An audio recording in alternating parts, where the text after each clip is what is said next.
Welcome to Scarlet Tavern. Grab a drink, take a seat, and let's begin. As our riveting exploration of Jack the Reaper reaches its climax, the whispers of the past echo louder than ever. In this final installment, we confront the lingering mysteries, sift through the suspects, and attempt to unveil the elusive identity that has eluded justice for over a century. Join us for the thrilling conclusion where the fog finally lifts, but the enigma of Jack the Ripper lingers on the cobbled streets of Victorian intrigue. This is Scarlet Tavern, Mead, Murder, and More. Alright.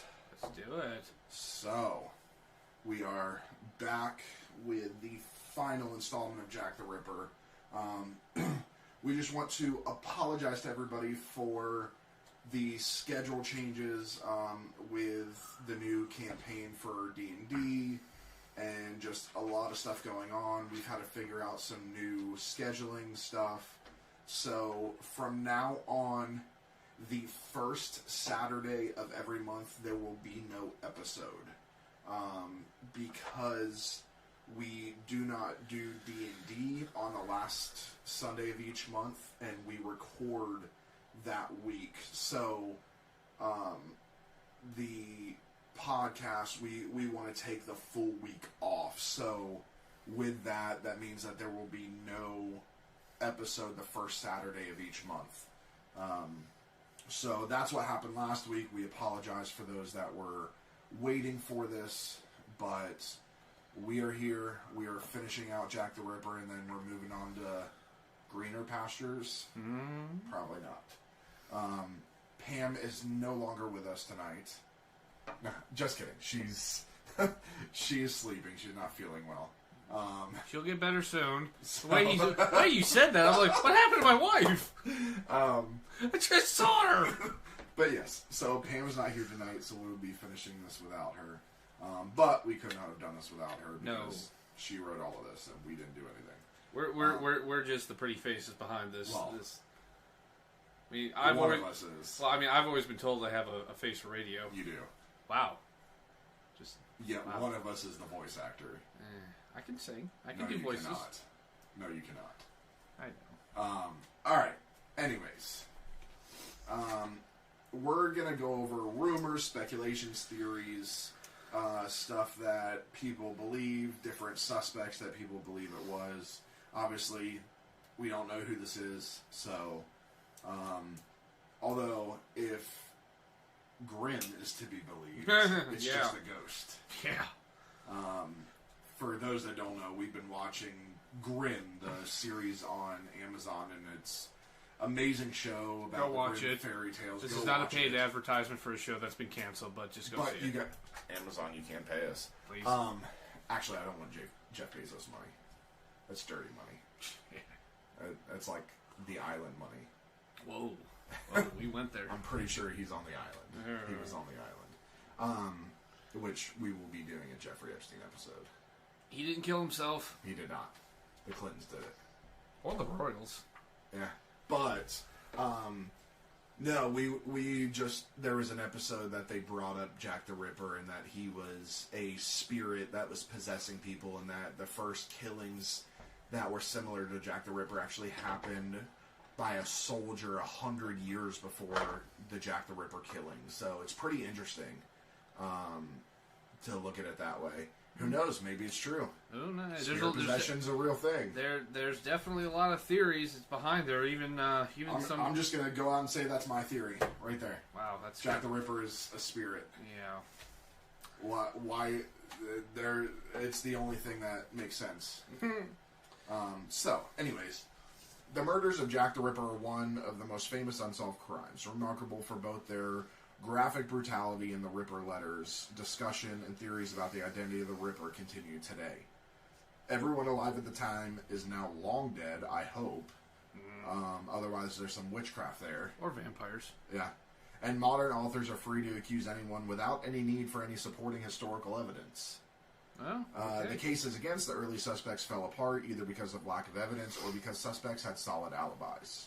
Suspects named in the contemporaneous police documents include 3 in Sir Melville McNachthen's 1894 memorandum. Say that 3 times fast. Sir Max.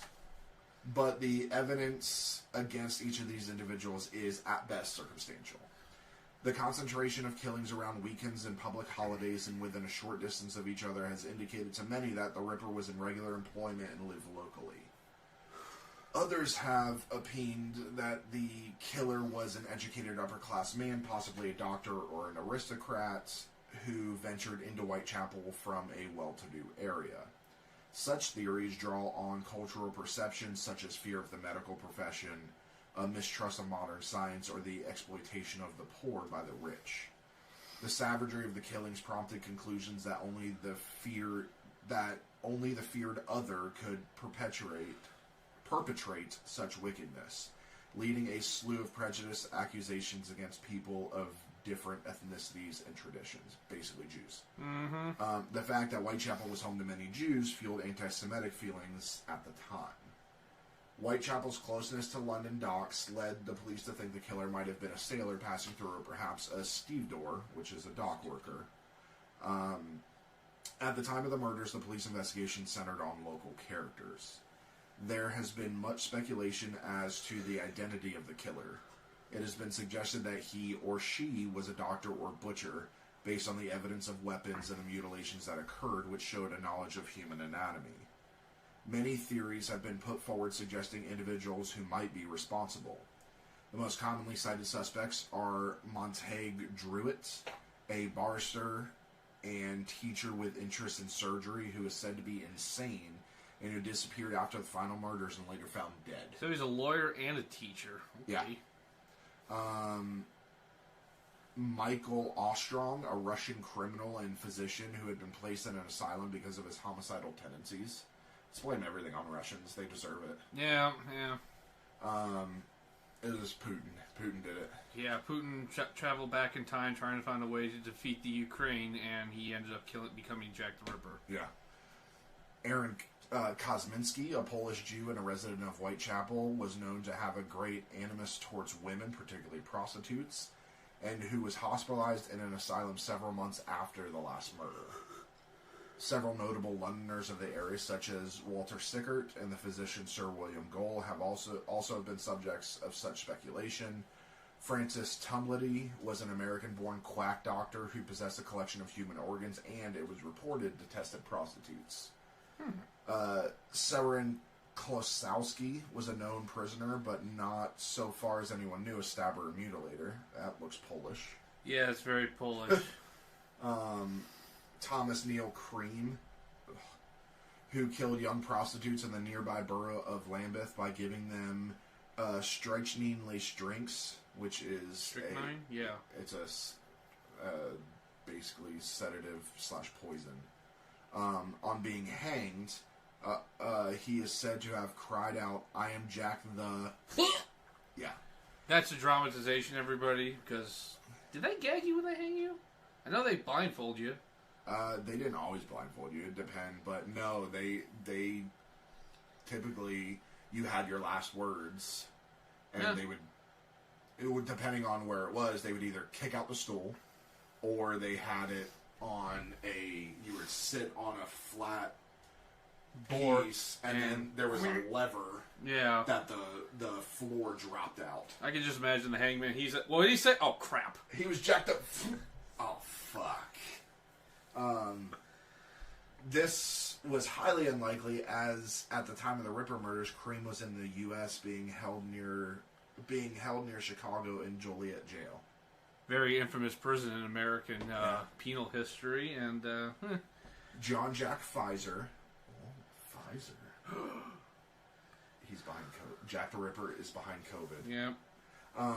Was suspected of being an unidentified malevolent prowler, nicknamed Leather Apron by the press. The media characterized this figure as Jewish, with one article noting that local women are united in the belief that he is a Jew or of Jewish parentage.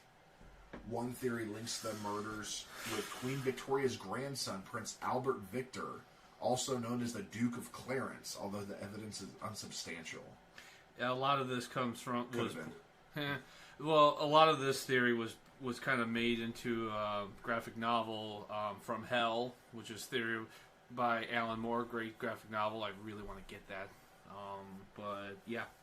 Some have even speculated that Jack the Ripper was actually Jill the Ripper, and female suspects include Mary Piercy, who was executed in 1890 after butchering her lover's wife and child with a carving knife in a similar manner to the notorious serial killer. I am going to put it out there, this was, in my professional and personal opinion, this was not a female. There's too much overpowering. There would have been a lot more, even drunk, if it's a woman against a woman, unless this was a very big woman, they would have fought back. A man could have overpowered these women, but Probably. Another woman, unless she's big, would not have happened. The term Ripperology was coined to describe the study and an analysis of the Ripper case in an effort to determine his identity, and the murders have inspired numerous works of fiction. Oh boy. It's literally almost a subgenre of true crime. Good lord. The slangs never faded from public consciousness. However, legions of Ripperologists have developed their own theories over the decades, and a lineup of possible suspects has included the father of Winston Churchill and Alice's Adventures in Wonderland author Lewis Carroll. That one I can believe. I can too. Anybody just read the original Alice in Wonderland or Peter Pan. Yeah. Just Lewis Carroll was not in his right mind. it was the acid. All right. So Let's get into each individual person. And then after each person, we'll kind of say yay or nay of what we think. Walter Richard Sickert was born on May 31st, 1860, and died of natural causes on January 22nd, 1942. He lived a good long life, especially for back then. 1860s. Oh, yeah. Lived till he was 81 when he died. He was one of the most eminent British artists of his day who took inspiration from the Ripper case. He believed that he had lodged in the room once used by Jack the Ripper, as his landlady suspected a previous lodger. For 70 years, no one mentioned Sickert's name in connection with the case, till an author, Stephen Knight, claimed that Sickert had been an accomplice in the murders due to information from Sickert's illegitimate son, Joseph Gorman. The theory was made famous in 2002 by crime author Patricia Cornwell with a book, Portrait of a Killer. Very famous author. I believe my grandmother was a very big fan of hers. We used to read. I remember when my grandmother passed, we had just a stack of these books all the way. I never read them, but I'm told she's a very good, very well regarded crime author. She presents Sickert, a painter ranked almost as high as Turner and Degas, as having the pathological woman-hating psychology of a serial killer. Cornwell purchased 31 of Sickert's paintings in the search for DNA evidence, as well as spotting quote-unquote clues in his paintings. Cornwell suggested his sexual fury stemmed in part from having a disfigured penis. Other than the claims of Cornwell and Knight, there's no other evidence that suggests that Sickert was anything more than an artist inspired by the dark and sadistic Ripper case. Despite Cornwell's efforts, the Walter the Ripper theory is widely condemned by serious Ripperologists. I condemn this as well. Yeah. This just sounds like what it is. This is this woman trying to be famous. More famous than she already is. But I mean, it's a neat little theory, but the fact of the matter is he's an artist. It's an artist. This information is coming secondhand from the man's son. Yeah. And also, in this kind of a case, what came first? This is a chicken and egg thing. Did he get the inspiration because he participated in the murders, or did he just read a lot of sensationalized media, which we've already covered, that there was plenty of, and he just took his really big artistic liberties with it. I've never personally seen any of the paintings of Sickert, but I mean, I find this very unlikely. But more to the point, even if it was, this is the poster child for speculation. This is who knows? I mean, this is like. He's got decent paintings.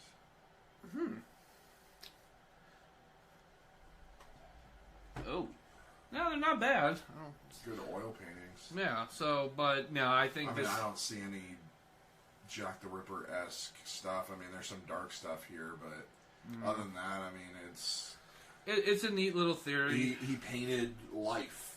Like, there's one called Off to the Pub. Oh. In 1911. So he's painting life. So I don't see it. Apparently, though, he painted Jack the Ripper's bedroom. Yeah, he did. In 1908, but he also stayed there. So I don't believe it. I think he just took a lot of artistic liberties and tried to shamelessly try to profit off Jack the Ripper. Yeah. Aaron Kosminski. One of the more plausible theories of suspects that we have out there. He was born on September 11th, 1865, and died of natural causes at Leavesden Asylum on March 24th, 1919, at age 53.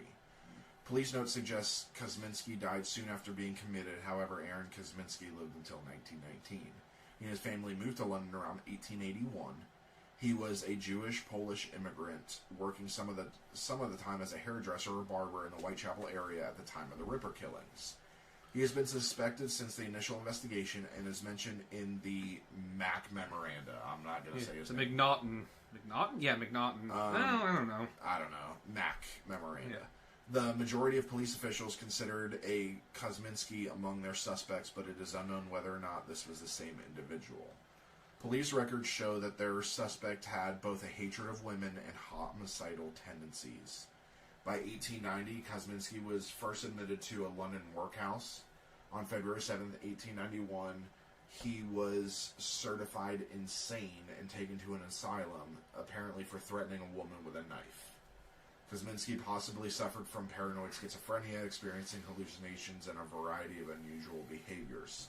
Till 2007, there was no substantial evidence to suspect Kosminski, just the suspicions of senior officers. A shawl was purchased by a British author and ripperologist Russell Edwards at an auction in 2007. I remember this. The shawl is alleged to be lying on the ground near the body of Catherine Eddowes, Jack the Ripper's fourth victim. The shawl had been handed down by a senior officer's family until it was purchased at auction. It still contained traces of blood and other genetic material. Edwards contacted Dr. Jari Laulainen from Liverpool John Moores University, who tested the shawl and formed a connection between distant Eddowes and Kosminski descendants. While Kosminski was certainly mentally unwell and was present in Whitechapel during the time of the Ripper killings, in 1891 he was admitted to the asylum. He was described as peaceful. He was not considered a danger to others. He chose to speak exclusively Yiddish in the asylum, suggesting poor English skills. This brings into question whether Kosminski had the violent tendencies that Jack the Ripper showed through his brutal slayings. The final Ripper killing took place in 1888. Kosminski was free for an additional 3 years. I'm gonna go no. I don't think so. I mean, this is the most plausible. But the problem with the shawl is degradation of evidence. So, I mean, this happened in the 1800s. This shawl was tested again in 2007. Oh, there'd be nothing left. I mean, I would think. There's still going to be stuff there, but the degradation of evidence, typically, especially on cloth, the degradation would happen within 10 years. So, and you're looking well over 100 years. Yeah. So, I don't believe it's him. Even putting the shawl aside for a moment here. I mean, Jack, the murders as we've covered, always suggested there was an intelligence behind it. Now, obviously, plenty of paranoid schizophrenics still have functioning parts of their brain, but if what he says, the way he's described is that he's fairly violent toward women and everything, it'd be more, even if let's say he did kill one of them, they'd be more likely to find him still at the scene of the crime, being a deranged psychopath, or maybe still in the area. Jack always struck me as somebody who is a hunter, a predator. He knew, get in, kill, fulfill his needs, and then he would just get the hell out of there before the cops would get there. Yeah. So he he didn't. He never struck me as a cunning mind, as it would say. He seems more falls in the category of a deranged person. If he's a killer, he would be a deranged killer, I feel. Yeah. Prince Albert Victor. The least likely of these. Could the Whitechapel murderer have been a member of the royal family? It's a radical idea that was first proposed in the latter half of the 20th century. Prince Albert Victor Christian Edward, the grandson of Queen Victoria, was the most famous of all the Ripper suspects. Called Eddie, the prince was reported to be rather dull and not overly bright, as most royals. He would, had he outlived his father Edward VII, have been heir to the British throne. The prince died at the age of 28 of pneumonia. The prince was not considered a suspect at the time of the killings, but began to appear in books on Jack the Ripper after 1962, and more extensively after the publication of Dr. Thomas Stowell's article, A Solution. Stowell claimed to rely upon papers from the royal physician Sir Thomas Gull, who I believe is another suspect. Yeah. So maybe he's passing the blame. Yeah. It was the prince who did it, I tell you. Yeah. The article heavily implied Prince Albert Victor had committed the Ripper murders. Stowell claimed that the prince had contracted syphilis and became insane as a result of brain lesions associated with the disease. Stowell had also claimed that the cause of the prince's death was faked. However, Gull died prior to Prince Albert Victor. Royal records show that the prince was not present in London on the dates of the various Ripper killings. Grasping for any circumstantial evidence he could, Stowell compared the Ripper victim mutilations to the evisceration of deer shot by royals on their country estates. It's different. Another writer called Frank Sparing expanded on this far-fetched concept with his book Prince Jack. But when British officials shruggingly allowed access to the royal archives to test this theory of a cover-up, Spearing mysteriously didn't take them up on the offer. Because he knows bullshit. Yeah. He was waiting for them to say no so he could say, oh, they're hiding something. Yeah.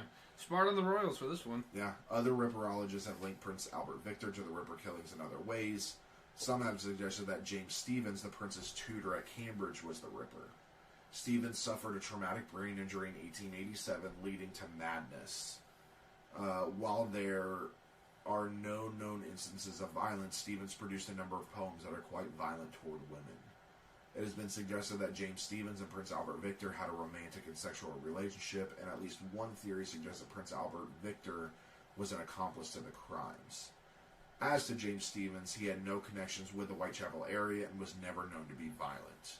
More extensive theories claim a royal conspiracy in which the Ripper killings were actually part of a cover-up of a royal scandal. That I could see. Prince Albert Victor also turns up in the most notorious theory of all, but as a hapless supporting player rather than the killer himself. The so-called royal conspiracy was popularized in Stephen Knight's 1976 book, Jack the Ripper, The Final Solution, and begins with Prince Albert Victor secretly falling in love with a common shopgirl named Annie Crook. Utterly outraged, the royal family put a stop to the relationship with the royal physician, Dr. William Gull, having Anne Crook certified insane and committed to an asylum. Then, according to the theory, a group of Annie's friends, Mary Ann Nichols, Annie Chapman, Elizabeth Stride, and Mary Jane Kelly, decided to blackmail the royal family, threatening to go public with the story. Thus, Sir William Gull, a man by now in his 70s and poor health, was dispatched by a royal decree to slaughter them all in a bizarrely ritualistic fashion. But what about Catherine Eddowes, the fourth canonical victim? According to this theory, she wasn't one of the blackmailers, but was apparently killed due to mistaken identity. Prince Albert Victor could not, simply by virtue of his location, be the Ripper. You did a beautiful job at the end of describing the plot of From Hell. Exactly. So there is a misconception that, again, the graphic novel and the movie starring Johnny Depp and Heather Graham, great movie. I highly recommend it. I highly recommend the graphic novel. But there is a misconception that that the canonical five victims knew each other. Now, as far as could be because they were all working girls. It is true, and but they never. Likely they did. Well, there's never been any evidence suggested they did. You're right in the sense it's plausible, but as far as I know, and I would have to confer with our chief researcher, There is nothing that says they are. That they do. But it's possible. In my belief, they would have, because, I mean, I've arrested a lot of prostitutes, and most of them know each other if you're in the same area in a big town, a big city, let alone Whitechapel. They're going to know each other. It's possible, yeah. I agree, but at the same time... they protect each other. They, try to protect each other. Yeah. Obviously, I think I could speak for Kayde and myself. This is not a plausible theory. No. I mean, the fact of the matter is that he's a prince of the realm. His even back then, his movements were monitored. I find it highly unlikely that the royal family handlers would go along with him butchering and killing women in Whitechapel, where there's a increased chance of him getting caught. I mean, if he's gonna have prostitutes, they're coming to the castle. Exactly, and he's probably get Whitechapel, and he's getting high end. Yeah, he's not getting. I mean, this isn't degrading these poor women, but these were not. He had money. He had money. He could afford better class of prostitutes. And honestly, he probably didn't need a prostitute. He could get anybody he wanted because he's rich. Yeah, I mean, not if he had syphilis. He wouldn't have disclosed it. Yeah. Likely. It's not like now. Now, if you gets penicillin, you're fine. Well, now if you you legally have to disclose a sexual disease with a partner. Yeah. Because if they die from it, you can actually be. Oh yeah, yeah. It's murder. The very famous case with the HIV one about that happened in the Buffalo area. I remember it was a huge thing. No, this one obviously I think we firmly this didn't happen. Prince Albert was not the Ripper. He was an accomplice to the Ripper. He didn't secretly marry a shop girl. And although from what I've heard of Queen Victoria and her when she got older, she was something of a ruthless character. But so I wouldn't put it past her. Not like this. Not like this. This is, I mean. There's just too many chances of a member. I cannot even imagine if a member of the royal family was caught doing something like this. I mean, it quite literally would destroy the monarchy and just the very foundation of British society. Yeah. So, William Henry Bury.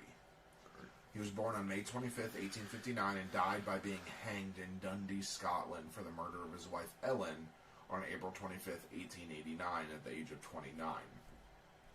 First suspected in 1889 due to the similarities between his wife's murder and the canonical 5 Ripper victims.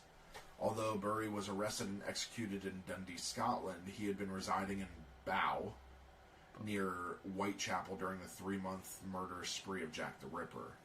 If you were to consider all 11 unsolved Whitechapel murders that took place between April 1888 and February 1891, Bury resided there from October 1887 to January 1889, placing him in the area at the appropriate time. It was reported that graffiti at his Dundee flat that said Jack the Ripper is at the back of this door and Jack Ripper is in the cellar was found, leading some to believe that Ellen was murdered to prevent her from identifying Bury as Jack the Ripper. Although Bury pleaded not guilty to his wife's murder, 2 days before his execution, Bury confessed to a reverend that he had killed his wife, and at the urging of the reverend, he wrote a confession which he asked to be held back until after his execution. Bury confessed that he had strangled Ellen during a drunken row, then had attempted to dismember her body for disposal, but was too squeamish to continue. Although his confession does not match expert testimony from the time, his confession just days before his death to a reverend that he asked to be held back until he was dead can be seen as a confession of his sins. He did not mention being Jack at any point during his confession, and during the Jack the Ripper investigation, a detective was sent to interview Bury in Dundee, and although he was investigated, Bury was not considered to be a viable suspect. He's not. It's not. No. He probably, if he did painted that down there, it was probably just some sick humor. Yeah. Montague John Druitt. If ever there was a British name, that's Montague. Montague John Druitt was born on August 15th, 1857, and died in early December 1888 at the age of 31. He was found floating in the River Thames. Although there is very little evidence to implicate Druitt, he is considered by many to be the number one suspect in the case. The son of a medical practitioner, Druitt fit the assumption of the detectives at the time that due to the gruesome disembowelment and removal of organs, Jack the Ripper would have had skills of a physician or a butcher. The suspicion fell on Druitt after the memorandum of Mack, who investigated the Ripper killings for Scotland Yard, became public. Mack said about Druitt, a doctor of about 41 years of age and of a fairly good family who disappeared at the time of the Miller's Court murder, whose body was found floating in the Thames on December 31st, i.e. 7 weeks after the said murder. The body was said to have been in the water for a month or more. From private information, I have little doubt that his family suspected this man of being the Whitechapel murderer. It was alleged that he was sexually insane. Although Mack did incorrectly age Druitt as 41, Druitt was 31 at the time of his death, it was clear that Mack was implicating Druitt due to the details of his suicide. His suicide and timing of this is the main reason that Druitt is suspected. There's little to no evidence of Druitt being the Ripper. Druitt resided in Blackheath and had no connection to Whitechapel. His only connection to the Ripper case is made by Mack. Yeah, grasping for straws. He really is. I think Mack was. He bit off more than he could chew. He's like, God damn it! I told these guys I would come up with something. And I got shit for it. Let's just choose this random floating body. I was about to say, he's like, get his age wrong. Yeah, and it's like, well, yeah, oh yeah. That guy his dad was a doctor. Yeah, good enough. Yeah.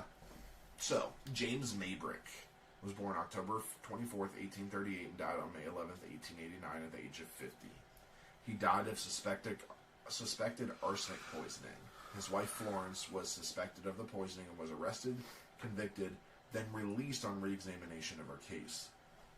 Maybrick was not considered a suspect at the time of the murder or even mentioned in the Ripper case until more than a century after his death. Not surprisingly, as he was a cotton merchant residing in Liverpool, just a little bit away. Yeah. In 1992, maybe he walked there. Yeah. In 1992, a diary surfaced taking credit for slaying the 5 Ripper victims as well as 2 other murders. Although name is not mentioned in this diary, it was widely accepted due to references and hints throughout that this was Maybrick's diary. In 1993, a gentleman's pocket watch was discovered that had J. Maybrick scratched on the cover alongside the initials of all 5 Ripper victims and the words, "I am Jack."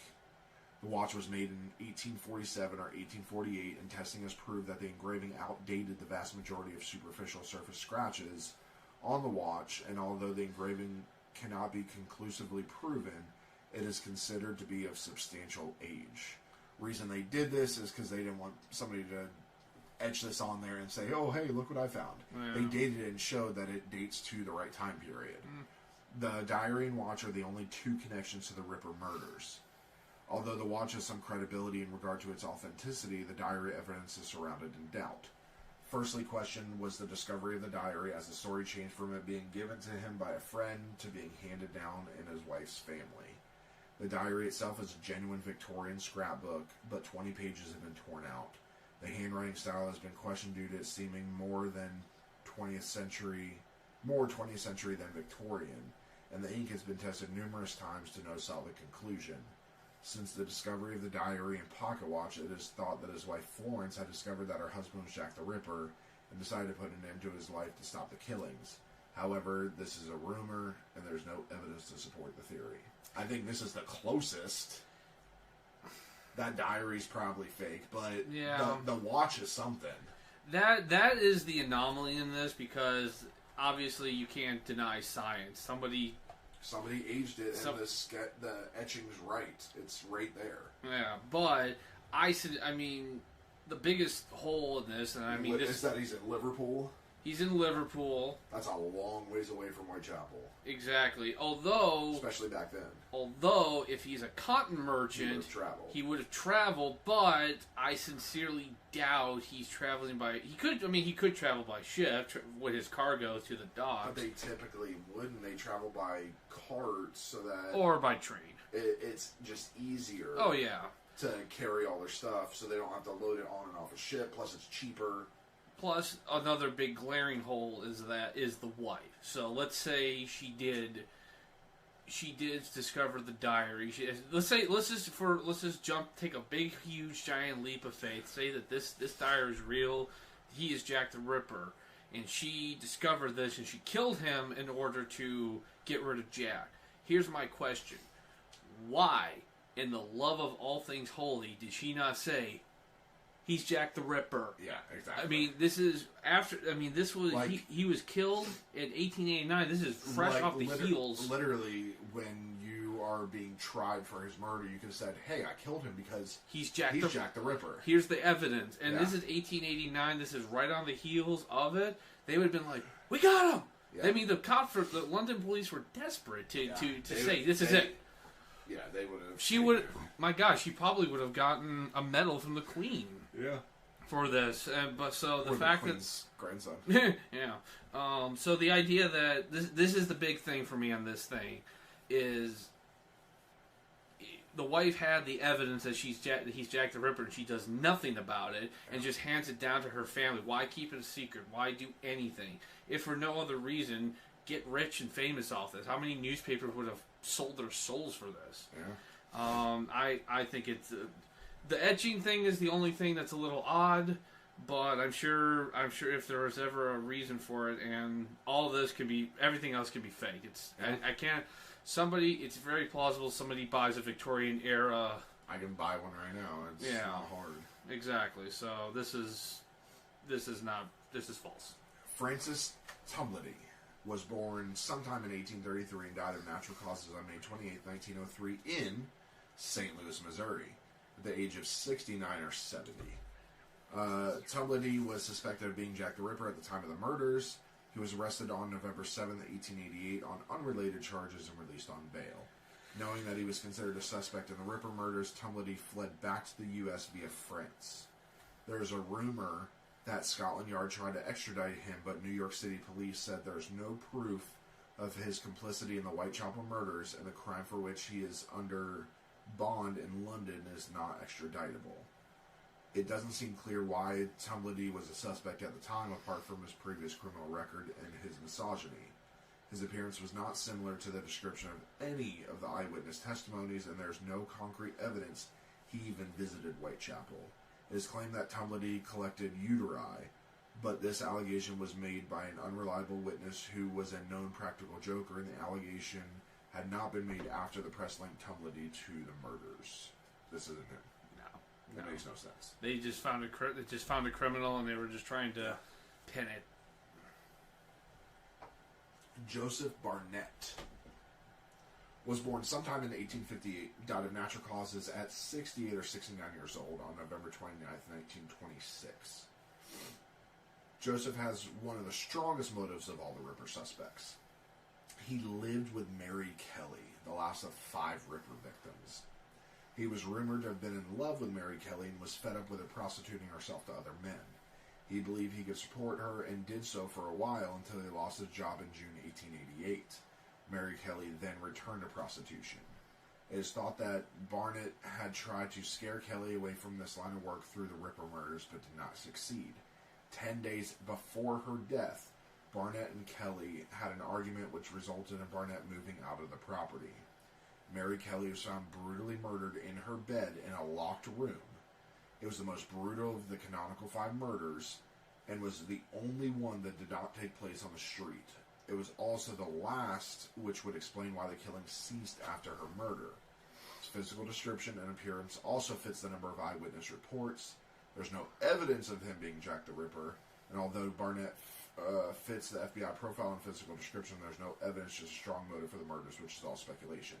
This, to me, is very plausible. He is the strongest of them all.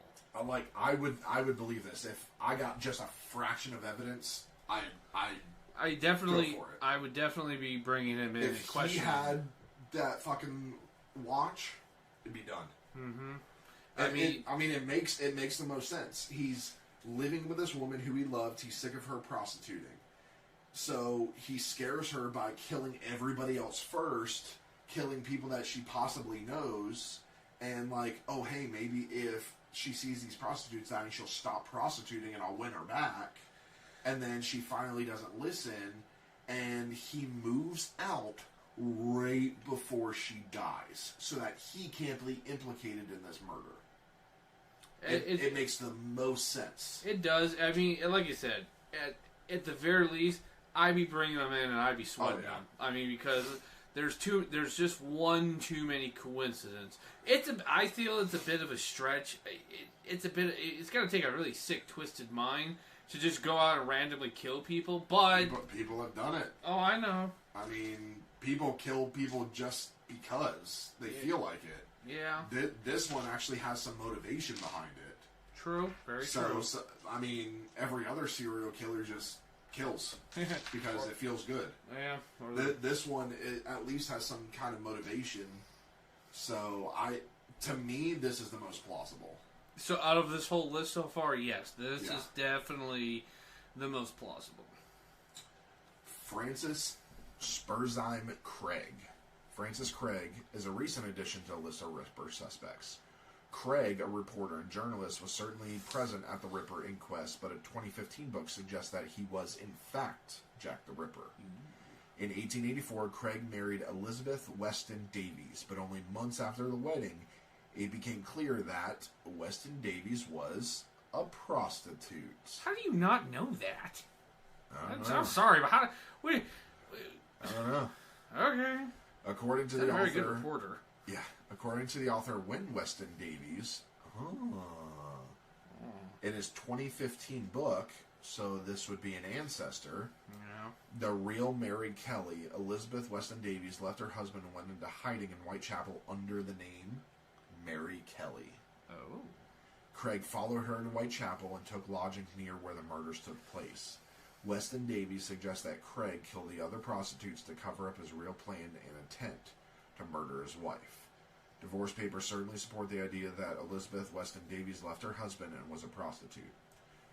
That's on the divorce papers. Craig was a journalist and could have written the well-known Ripper letters and would likely have opted to send them out as the Ripper did. However, these letters are widely thought to be a hoax. Several years after the Ripper killings, Craig committed suicide, leaving a note that stated he had experienced great pain. He killed himself by slitting his own throat with a razor, although it took 4 days for him to die after being found by his landlady. Jesus, what did he do? Just lay there? It's like, any minute now. Gargling his own blood. Jesus. The British courts have granted the author and descendant of Elizabeth Weston Davies permission to exhume the body of Mary Jane Kelly for DNA testing. Mary Jane Kelly was really Elizabeth Weston Davies. This would provide potential evidence for Craig's motive. That said, the author, Win Weston Davies, fails to successfully argue his case, providing no clear link between Elizabeth Weston Davies and Mary Jane Kelly. I'd very much like to see that. This is plausible. It's another plausible one. I'd very much like to see that DNA test. Yeah, this sounds like... Because if they DNA test this author against the body of Mary Jane Kelly and there is familial matches, then it's plausible. I'd be very interested to read this because obviously this book, The Real Mary Kelly, mostly because without obviously I'm hoping that the author has more evidence that suggests the link that Elizabeth Weston Davies went under the alias Mary Kelly, because unless there's other evidence like something else there, this sounds like something that a story that's passed down through a family. Yeah. Oh, the grandma tells a story about her grandmother's grandmother. That this is the true story. Whether that's actually true or not is an entirely different thing. If there's a DNA thing, I hope this person the author has checked the DNA evidence of it, because if it is, it's a lot of credibility with it. Yeah. But as said, it's an interesting theory, but there's no evidence for it though, as of right now. But it would be an interesting one because, although, I mean, good Lord, how do you marry somebody and not know that they're a prostitute? That's what I'm getting. It's like, how a journalist doesn't realize his own wife is not... What did she tell him her job was? Yeah. Oh, love, I work nights. Doing what? Hospitality. That's... I'm looking to see if they actually did it.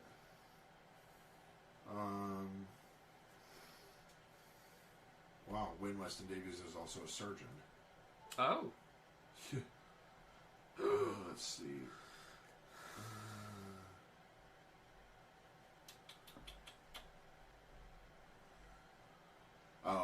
So they have not done it because they don't know where her grave is. Well, so that's a little sad. Basically, you would have to excavate an entire area, potentially hundreds of graves. Oh yeah, they're not doing that because there are so many Kellys there, and it's not like Mary Kelly is a very common name. So that's why we have not heard anything. Also, the fact since Mary Kelly was a prostitute, she would have been dumped. And she probably didn't have any family to claim the body and afford to bury her. She probably got put into a potter's field, which is usually just it's a nice way of saying it's a mass grave. Yeah. So this would be they're not. Unfortunately, so this is going to be in the realm of speculation. Francis Ferdinand Feigenbaum. In April 1896, Carl Ferdinand Frankenbaum was executed at Sing Sing in New York. Upon leaving the execution, his attorney, William S. Lawton, stated that he believed Feigenbaum to have been Jack the Ripper. Evidence about Feigenbaum's life is quite minimal, and he often lied to police. He was German-born and worked as a sailor for much of his life. He may or may not have been married and had children. He arrived in the U.S. in the early 1890s and killed his landlady, Miss Juliana Hoffman, in 1894. He was put to death for Hoffman's murder. According to Lawton, Feigenbaum had confessed a desire to mutilate and kill every woman he saw. Lawton stated that Feigenbaum put on an act of insanity or mental weakness regularly and had confirmed that he was in London on the dates of at least 2 of the Ripper killings. Lawton's co-counsel disagreed with Lawton's belief that Feigenbaum was the Ripper. Author Trevor Marriott reinvestigated Carl Ferdinand Feigenbaum in his 2005 book, Jack the Ripper, the 21st Century Investigation. Marriott believed that the killer was a seaman, sailing into port, killing, and leaving rapidly. He goes on to connect a number of other Ripper-like murders in Europe and the Americas, noting that the murders ceased after Feigenbaum's execution.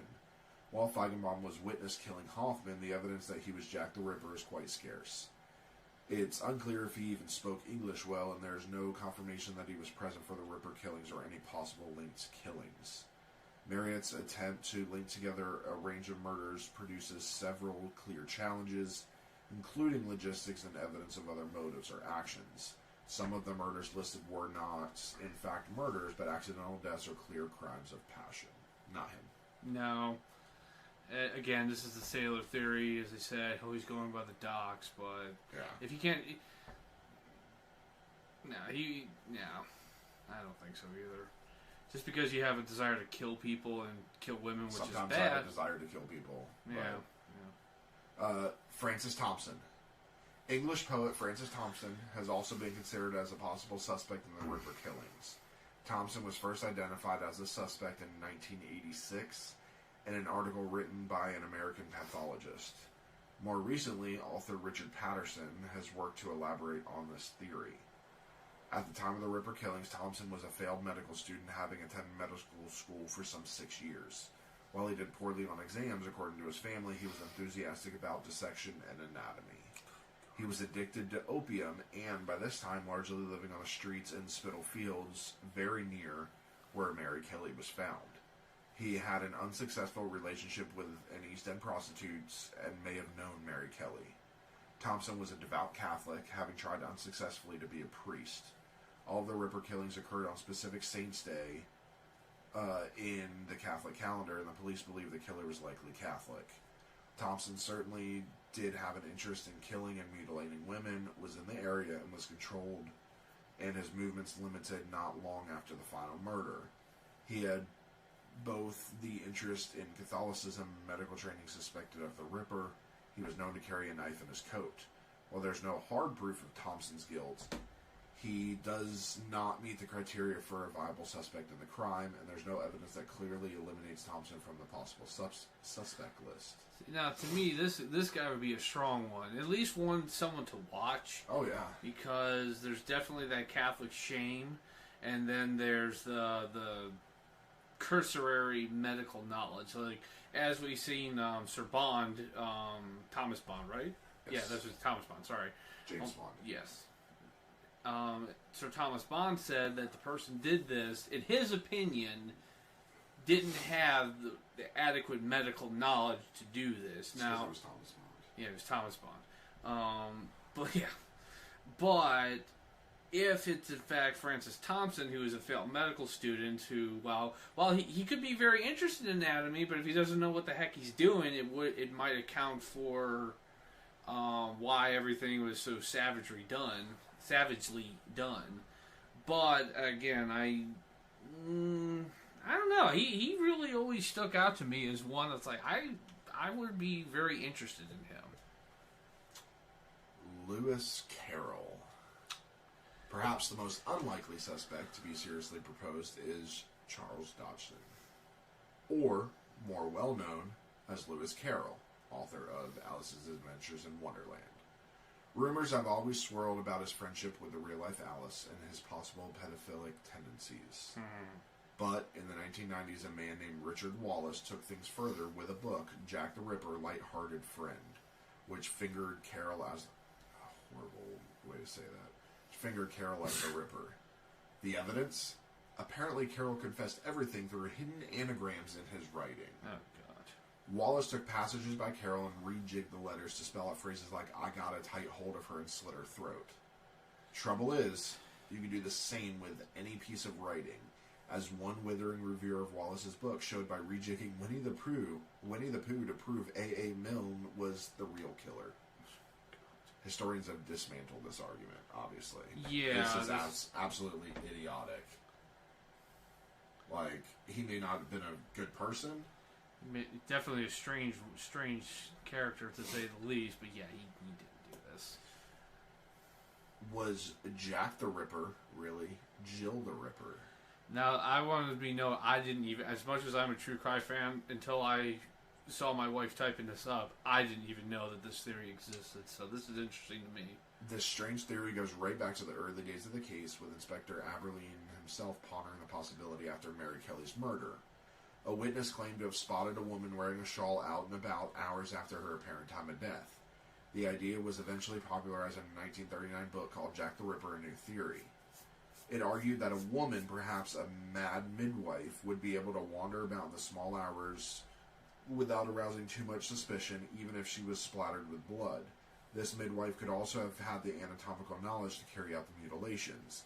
A potential quote-unquote Jill was even named, Mary Piercy, who was convicted and executed for savagely murdering a woman and her child in 1890. Now, Lizzie Williams. While most Ripper theories point directly toward male suspect, John Morris's Jack the Ripper, The Hand of a Woman, suggests a very different suspect profile and suspect. Lizzie Williams was the wife of an obstetrician and abortionist, Sir John Williams. Her husband has also been suggested as a possible Ripper subject. Morris's evidence for a female Ripper is relatively scarce. Points out that none of the Ripper victims were raped and suggests that the positioning of their possessions was feminine. Buttons from a woman's boot were found near one of the victims, and burnt female clothing was found in the fire where Mary Kelly was found. These items have not been connected to any of the victims. Morris suggests a personal link, believing that Sir John Williams was having an affair with Mary Kelly. According to Morris, Lizzie had a nervous breakdown not long after the last murder. Murder does not happen without motive. Lizzie's only possible motive, suggested Morris, was her own infertility. He connects her infertility to the removal of the uterus in 3 of the Ripper victims. Most Ripper scholars do not believe the crimes were committed by a woman. In addition, modern profilers believe the killer was male. Women who care rarely do so with this degree of extreme violence. Poisoning is far more common. While the victims were not raped, Jack the Ripper has been widely thought to have been a sexual sadist taking pleasure in his acts, particularly mutilation, like I have said. There are a number of other issues with the Lizzie Williams theory. As a woman of the upper classes, Lizzie Williams had limited personal freedoms and certainly lacked the freedom to wander around Whitechapel in the wee hours of the morning. She had no medical training. There is, in fact, no reason to suggest or believe that Lizzie Williams had the ability or access to be Jack the Ripper. I think, personally, I agree with that. I think and I was, again, talking to my wife Pam about this,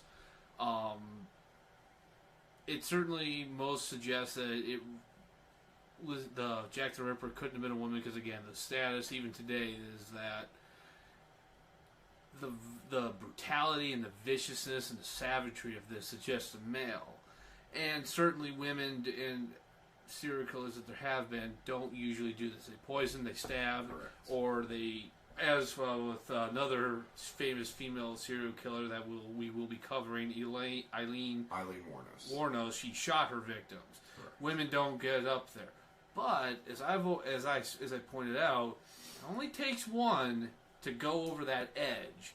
Now, but as Kate pointed out before we started this, if it would, a man would have been more easily able to overpower these victims and do what they need to do, because there really wasn't much sign of a struggle, especially and despite where I think these women were intoxicated when they were killed,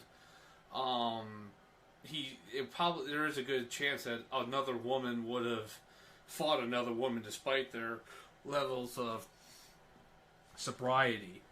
I mean, I think it's a very intriguing possibility. A midwife would, like you said, would be there. Midwives, were back then, were kind of like a poor man's doctor. A lot of them surprisingly had a lot of knowledge on the human anatomy, especially female reproductive parts, and they often had a lot of medical knowledge that often would surprise you'd be surprised. So I think the idea is intriguing that, a crazed midwife or something was running loose and could have been Jill the Ripper, but there's no evidence to suggest it. So this one is probably false, but it's an intriguing one. I wouldn't be surprised if someone tries to... Ooh, I just had an idea for a book. I have to write that down later. Let me steal this. The last... We're gonna end with 3 DNA theories. Walter Sickert's, Aaron Kosminski, and sorry. Actually, I think just 2. Just those 2? Yeah. The one that we have DNA evidence on. Sorry, our researcher and the person who keeps the show running together is not here today. Okay. So, Walter Sickert. In 2002, crime novelist Patricia Cornwell published her own take on Jack the Ripper. In Portrait of a Killer, Jack the Ripper Case Closed, Cornwell argued that the serial killer called Jack the Ripper was painter Walter Sickert. Sickert had been connected to the case by 2 earlier authors in 1976 and 1990, either as the killer or an unwilling accomplice. Cornwell relied heavily on Sickert's art to support her argument, believing that his work is clearly misogynistic. Which makes no sense to me, because literally one of his pictures is called The Siesta. Mm-hmm. It's a picture of a woman sleeping. So. Sexism. Yeah. She suggested that he was sexually impotent following a surgery to correct a medical condition involving his penis. I don't know how she knows this. That's what this suggestion sounds like somebody spread a rumor about him. Or it sounds like she's a feminist. Or, I would very much like to know how this... Yeah, I would like to know. I was like, how'd you know? The evidence cited by Cornwell to support sexual impotence could refer to an anal fistula leaving his penis intact. A falling out with artist James Abbott McNeil Whistler may have, according to Cornwell, triggered the killings. In addition, she believed that the Ripper letters were authentic and sent by the Ripper, and used these to provide evidence for Sickert's guilt. She has since claimed to have linked paper used in the Ripper letters to paper purchased by Sickert's mother, and claims a mitochondrial DNA link to Sickert in the stamp from one of the letters. Mitochondrial DNA provides a relatively minimal link. Several million people in Britain at the time had the same mitochondrial DNA profile. There are many questions about Sigurd's potential role in the killings, but many historians of the Ripper murders disagree with Cornwell's theory. It is widely believed that the Ripper letters were hoaxes and not sent by the killer. Sigurd certainly had access to the reports of the Ripper killings, which could have inspired his paintings. There is significant evidence to suggest that Sigurd was not in England at the time of 4 of the 5 killings, but was abroad in France. While Cornwell presents an interesting argument, if Sigurd wasn't in England, he couldn't have been the Ripper. It is possible that the Ripper killings inspired his art, or even that he was in some way involved in the Ripper letters. I think he was more just inspired and just profited off of it. You'd be amazed at what we as artists, whether painting, writing, all of that, what we get inspired by. Yeah. So, I mean, stuff as simple as one of my friends wrote a thing for school about art, and it inspired me to write a entire book series. I literally just got inspired for another crime novel just by one of the theories in here. So, Aaron Kaczynski. Scientists claim it's the best evidence to date, but critics are skeptical. Forensic scientists say they have finally figured out the identity of Jack the Ripper, the notorious serial killer who terrorized the streets of London more than a century ago. Genetic tests point to Aaron Kaczynski, a 23-year-old Polish barber. This isn't the first time Kaczynski has been linked to the crimes, but it is the first time the supporting DNA evidence has been published in peer-reviewed journal. Police who had worked the case at the time of the murders would not have been surprised to see Kaczynski's name linked to the crime. At the time of the murders, Kaczynski was among the handful of primary suspects. The youngest of 7 children, he was born in Kladwa, Poland, in 1865. After the death of his father, the family fled to the pogroms flamed by Poland's Russian rulers and immigrated to London's Whitechapel section in 1881. Likely as paranoid schizophrenic, Kaczynski, whose occupation was listed as hairdresser, was admitted into an asylum in 1891 after attacking his sister with a knife. In the mid-1890s, a witness identified him as the person attacking one of the victims, but refused to testify. Lacking any hard evidence, police never arrested Kaczynski for the crimes.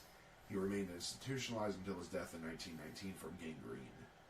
In the early morning hours of September 30th, 1888, police discovered the mutilated body of Catherine Eddowes, her throat slit and left kidney removed in London's Mitre Square. Eddowes had been the second prostitute inside of an hour found in that section of the city, and the slaying bore the grisly signatures of the serial killer who, for weeks, had been terrorizing London's East End Jack the Ripper. As police from Scotland Yard completed their work, Acting Sergeant Amos Simpson reportedly made an odd request to take home a blood-splattered shawl, blue and dark brown, with pattern of Michaelmas daisies at either end, found at the crime scene as a gift for his seamstress wife. The hell? Yeah. His superiors granted permission, but unsurprisingly, the present was not well received. Jesus Christ. Here, honey, this was at a brutal killing. I thought it would look good on you. Somebody slept on the couch. Simpson's horrified wife stashed the 7-foot-long fabric found next to Jack the Ripper's 4th victim in a box. It was never worn or washed. Some critics refute the notion that Simpson was even at the crime scene the night of the Eddowes murder, and not that the shawl may have been contaminated over the decades since it had been held by many members of the Eddowes family. Yeah. The Victorian-era shawl reportedly taken by Simpson passed from generation to generation of the policeman's descendants until it was put up for auction in 2007 and purchased by Russell Edwards, an English businessman and self-confessed armchair detective who was fascinated by the coldest of cold cases. Although the silk fabric was frayed and aging, it still contained valuable DNA evidence since it was never washed. Other critics of the Kaczynski theory have pointed out that there's no evidence the shawl was ever at the crime scene. It also could have become contaminated over the years, they say. Russell Edwards enlisted forensic geneticist Dr. Jari Luhalainen of Liverpool John Moores University in 2011 to study the shawl using a level of analysis that was only possible in the last decade. Luhalainen identified the dark splotches on the shawl as stains consistent with arterial blood splatter caused by slashing. He also discovered evidence of split body parts consistent with kidney removal as well as the presence of seminal fluid. Don't know. He found mitochondrial DNA taken from Karen Miller, direct descendant of Eddowes, as well as female descendant of Kosminski's sister Matilda, who provided swabs of mitochondrial DNA from the inside of her mouth. In what he and his colleague David Miller, a reproduction and sperm expert at the University of Leeds in the UK, claim is the most systematic and most advanced genetic analysis to date regarding Jack the Ripper murders. They describe extracting and amplifying the DNA from the shawl. The test compared fragments of the mitochondrial DNA inherited only from one's mother retrieved from the shawl with samples taken from living descendants of Eddowes and Kosminski. The DNA matches that of living relatives of Kosminski, they concluded in the Journal of Forensic Sciences. The analysis also suggests the killer had brown hair and brown eyes, which agrees to evidence from an eyewitness. These characteristics are surely unique. The authors admit in their paper, but blue eyes are now more common than brown in England, the researchers note. The results are unlikely to satisfy critics. Key details on the specific genetic variants identified and compared between DNA samples are not included in the paper. Instead, the authors represent them in a graphic with a series of colored boxes. Where the boxes overlap, they say the Shaw and modern DNA sequences matched. The authors say in their paper that the Data Protection Act, a UK law designed to protect the privacy of individuals, stops them from publishing the genetic sequences of the living relatives of Eddowes and Kosminski. The graphic in the paper, they say, is easier for non-scientists to understand, especially those interested in true crime. Walter Parson, a forensic scientist at the Institute of Legal Medicine in Innsbruck Medical University in Austria, says mitochondrial DNA sequences pose no risk to privacy, and the authors should have included them in the paper. Otherwise, the reader cannot judge the results. I wonder where science and research are going when we start to avoid showing results but instead present colored boxes, he said. Hansi Weisensteiner, sorry, I didn't say that right, Hansi Weisensteiner, an expert in mitochondrial DNA analysis, which he says can only reliably show that people or two DNA samples are not related. Quote, based on mitochondrial DNA, one can only exclude a suspect, end quote. In other words, the mitochondrial DNA from the Shaw could be from Kosminski, but it could probably also come from thousands who lived in London at the time. Russell Edwards has long theorized that the shawl was of too fine quality to have been worn by a London prostitute and belonged to Jack the Ripper, not Eddowes. Using nuclear magnetic resonance, another Liverpool John Moores University scientist, Dr. Fiaz Ismail, determined that the fabric's age predated the 1888 murders and was likely made near St. Petersburg, Russia. The region of Poland where Kosminski was born was under Russian control, and would not have been unusual for Russian goods to have been traded there. Russell says that Jack the Ripper's true identity has been found interwoven in the ragged shawl, and he fingers Polish immigrant Aaron Kosminski as the serial killer in his book naming Jack the Ripper. Quote, I've spent 14 years working on it, and we have definitely solved the mystery of who Jack the Ripper was, end quote. Edwards told London's independent newspaper in 2014 or 2019. Only non-believers that want to perpetuate the myth will doubt. This is it. Now we have unmasked him, but critics say the evidence isn't strong enough to declare the case closed. Yeah, I could say that reasonably.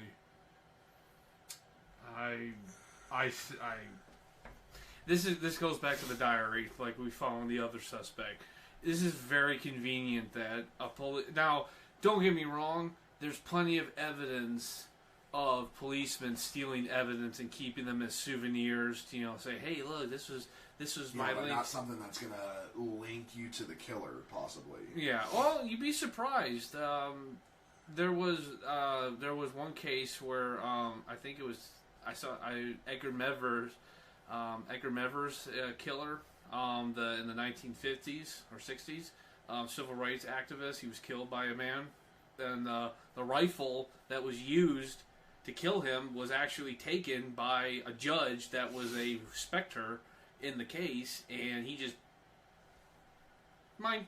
And the prosecutor found it in that guy's study after the judge had died. So it's very possible that he just took it, but DNA degrades, as you said, and I just find it very convenient that they have these things. And as they stated, mitochondrial DNA is not evidence that suggests that, yep, that's him, he did it. I was like, no, that just... That's how you get rid of suspects. Yeah, so I don't think, as I said before, I don't think Kaminsky did it. If he did it, they would have caught him already, because this is not a cunning mind. This is somebody who is, at best, something of a deranged mind, given the paranoid schizophrenia. So, yeah. I think pretty bold statement for Mr. Russell there to be claiming, yep, case closed, I saw it. Everybody who does it is just somebody can't accept it. We solved it. It's like, no, we really haven't. So, to wrap up, out of all the people we listed, I think Joseph Barnett is the most plausible. With killing all of these to get the love of his life to stop prostituting, then leaves the house, then she is murdered in the locked room in the most brutal way, in the room he would have been in. It makes the most sense. And then the killings stop after her. Why did he stop? The rumor was he got arrested, he died, something like that. But could it have been that he finally killed the person he intended to kill? Or more importantly, maybe he did not intend to kill her, and when he finally confronted her, all these people have died, Mary. What? Just give it up. Come away with me. And she basically told him to bugger off, and he just lost it. Yeah. I think he's the most plausible. He's definitely a plausible one. My personal theory, I don't think of all these persons here. While I do agree Barnett is the top candidate, I don't think they know who he did it, in the sense of he's not one of the named ones. He's a ghost. Yeah. No, my theory is that Jack the Ripper, as he was probably somebody who, I kind of agree with Sir Thomas Bond that he probably wasn't a doctor, like an actual medically trained doctor. He was probably a tradesman, somebody who lived in the Whitechapel area or the East End in general, somewhere where he could blend in.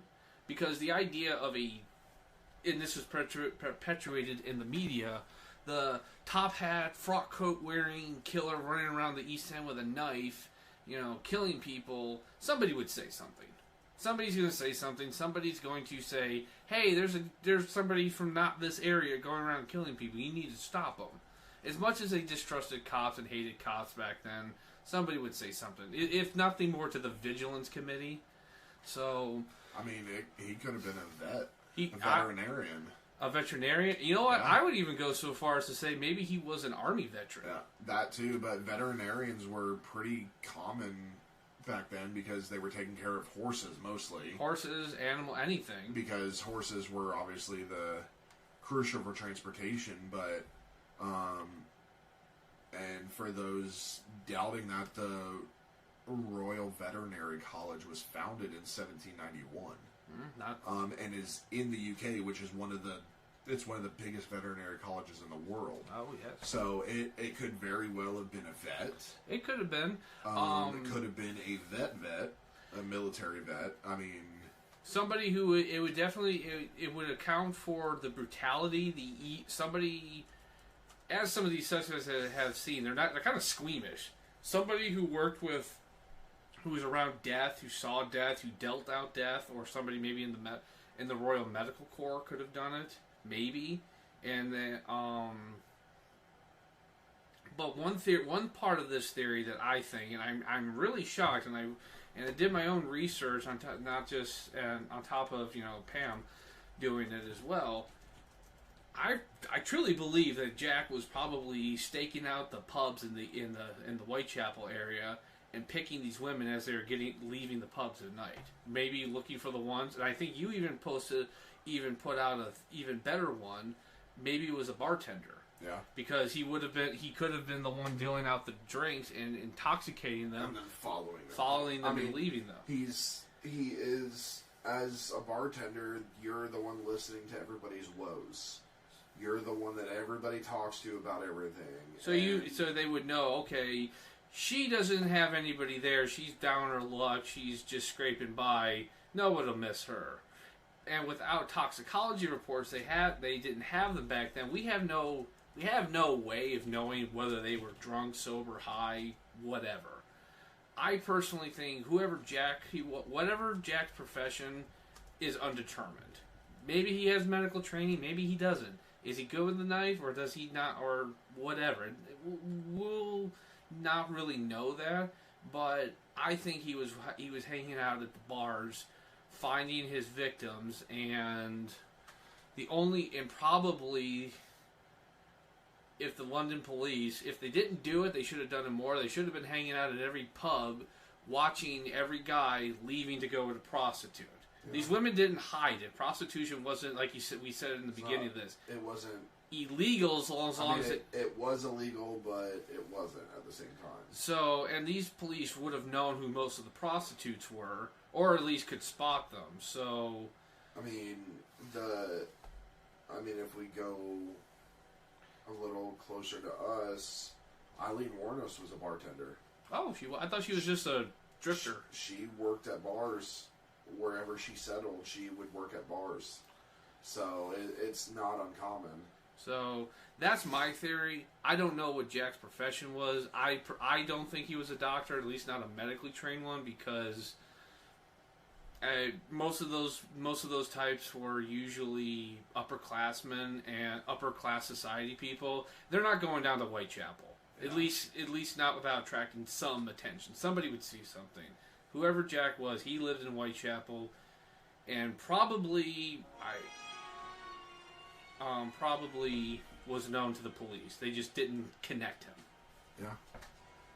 Well, that is going to end our time for Jack the Ripper.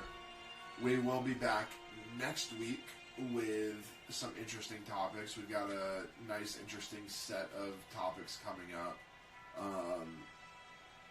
So we want to thank you for visiting the Scarlet Tavern. Remember to turn in your glasses, push in your seat, and as always, tip the bard. Good night, everybody. Good night.